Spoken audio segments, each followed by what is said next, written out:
Hey everybody, this is Mr. Piercy, and we're going to be looking today in this lesson is how we are going to be classifying polygons. Now, in high school geometry, most students from junior high kind of come in with a good amount of experience classifying polygons. Meaning, if I say, what is a six-sided polygon called? You say, oh, it's a hexagon. Or if I have an octagon, most students would be able to say, oh, it has 8 sides, etc. Well, Uh, one of the things that you guys need to understand is, again, the identifying of a polygon and the defining of a polygon are two different things. Most students, if they walk in day one of my class, I could say, show me which figures are polygons, and everybody would be great at it. But then if I said, give me a definition of polygons, we would struggle with it a little bit. Now, this is about as least mathy of a definition that I could come up with, but still kind of has the meaning of what a definition of a polygon is, meaning that it's a closed figure. So obviously it has to have 3 sides in Euclidean geometry. Smallest polygon we have is a triangle.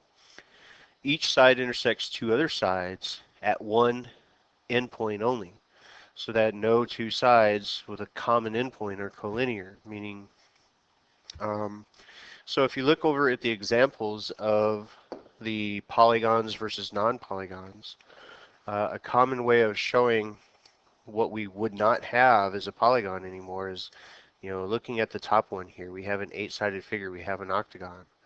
Well, here, oops, that's not what I want.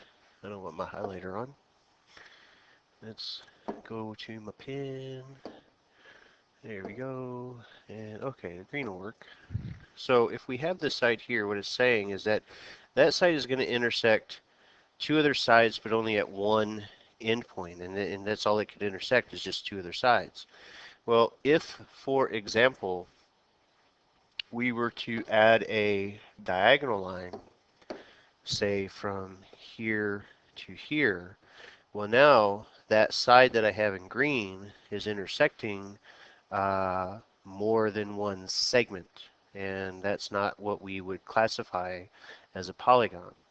So we will add diagonal lines to polygons at some point to help us figure some things out, but right now if something is going to be a polygon, we can't have any kind of diagonal things going across it. So here I'm trying to give you an example of, you know, what a polygon is and what a polygon isn't. The sides of the polygon and the vertex of the polygon, I'm pretty sure everybody knows what those are. Now, convex and concave polygons. This is another one that students kind of have a difficult time struggling to define. Convex is usually what most of us think of when we think of polygons, meaning that the way we describe it, or the way I've always kind of described it, is that all of the points, all of the vertices are kind of pointing away from the center of the polygon. Another way you can kind of look at it is that all of the measurements of the interior angles would have to be less than 180 degrees. Right next to it is an example of a concave pentagon. Well, or in this case, concave pentagon, but concave polygons in general will have at least one point that looks like it's pointing, where the vertex looks like it's pointing towards the interior of the polygon. But another way of describing it is that uh, the measurement of the interior angles, at least one of them, is greater than 180 degrees, meaning that we have a reflex angle there. So take the time that you need to copy down the definitions here, because we have some more here. Go ahead and, again, pause the video as much as you need to get the definitions down. Now, most students would be able to tell me what what the side of a polygon is, how we name it, up to about 12, where we have a dodecagon. After 12, when we start getting into 13, 14, 15, they may very well have names, but honestly, I don't have any idea what they are. Because usually after that point, after about 12 sides, we just start naming it by the number of sides that there are. So a 20-sided polygon would be called a 20gon, and so on. Here we have some definitions. Equilateral, meaning all the sides are the same. Equiangular, meaning all of the interior angles are the same. And the regular polygons means that all of the sides and all of the interior angles are congruent to each other. So we have some examples of equilateral, equiangular, and regular polygons here for you to take a look at. Now moving on to what we're going to be doing. Here, just pause the video and fill this in. This is very much just an expanded version of the definition of polygons. So in this example, I want to know, can we identify what a polygon is based on the figure? So for A, it looks like we have a hexagon, a six-sided polygon. But because we have a diagonal line that goes across from one vertex to another, that negates the fact that this is now a polygon. We've not gotten a polygon now because the number of vertices that we're connecting between these segments that I have here in red are too many for the definition of what a polygon is. So this is not a polygon. Now the other two are made up of line segments, and they are closed. They don't have any diagonal lines or anything like that. So these two are polygons, but we just need to know, are they convex or concave? Now concave, again, I think of concave as meaning something is kind of caving in, meaning something is pointing in. And so when I look at that, I'm really looking at something that's pointing in is right here at this vertex that's kind of pointing to the interior. And I know we don't have a protractor here, but if I measured that angle, it should measure larger than 180 degrees. So I have an interior angle that's greater than 180. So figure C looks like it's going to be a concave polygon, where figure B would be a convex polygon. So at this point, go ahead and pause the video. Tell me whether these are polygons or not, and then whether it's convex or concave. And when you're done, hit play again and come back and look and see how my answers look with yours. All right. Hopefully we've got our good answers here. So the figure that I see in part 1, that does look like a convex polygon. In fact, that one I would call a convex pentagon. Looks kind of like a home plate on a baseball diamond. And in figure 2, here, this one is not going to be a polygon because this portion of the figure is curved. And polygons are made up of line segments, and line segments aren't curved. So this one is not a polygon. Now, here, one of the things that I want you guys to make sure you understand is the difference between equilateral, equiangular, and regular.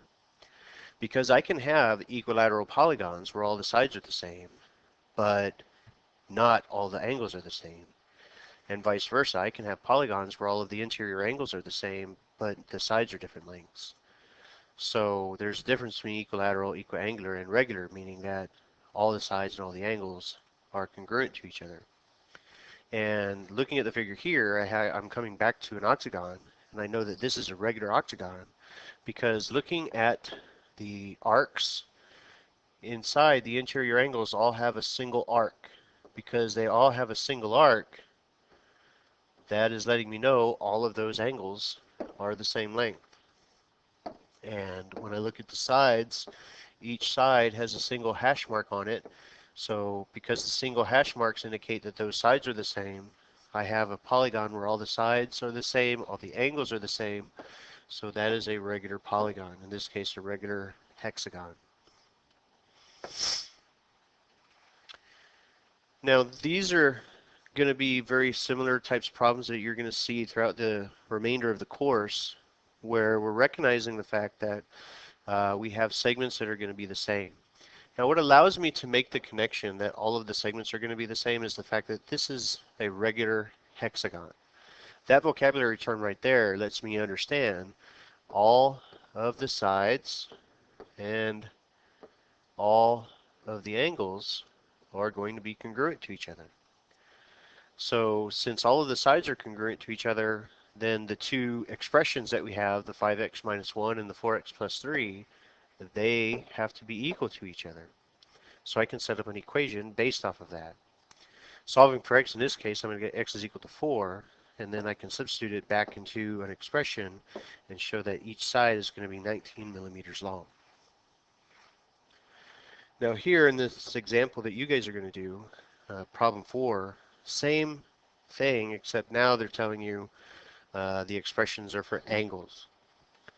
But go ahead and pause the video, answer questions 3 and 4, and when you're done, go ahead and come back and hit play and compare how your answers look compared to mine.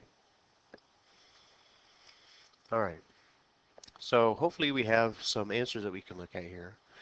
Now, how do we classify the polygon by the number of sides, tell whether it's equilateral, equiangular, or regular?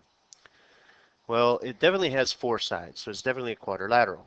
And I have 2 sides that are the same because the hash marks indicate that, but I also have 2 sides that are not the same, so it's not equilateral.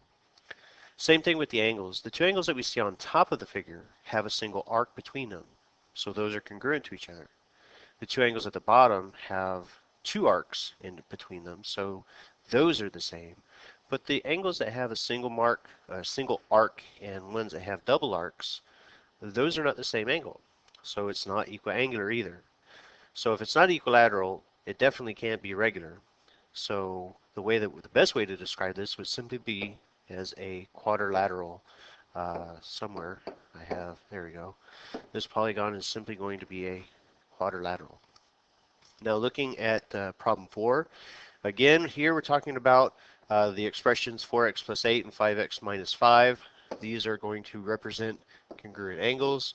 Because they're congruent angles, that allows me to say that those 2 measurements have to be equal to each other. So 4x plus 8 equals 5x minus 5, so in this case x is 13. Substituting back into the expression, we can see that the angle measurements are 60 degrees. So that's all we're going to be talking about for right now as far as our polygons, how we classify them, and use the vocabulary of equilateral, equiangular, or regular to determine certain things that are certain characteristics that are going to be, congruent inside of the figures. If you have any questions about anything that you've seen, by all means, let me know. I'll be happy to answer them for you. Until next time, ladies and gentlemen, thank you for watching and take care.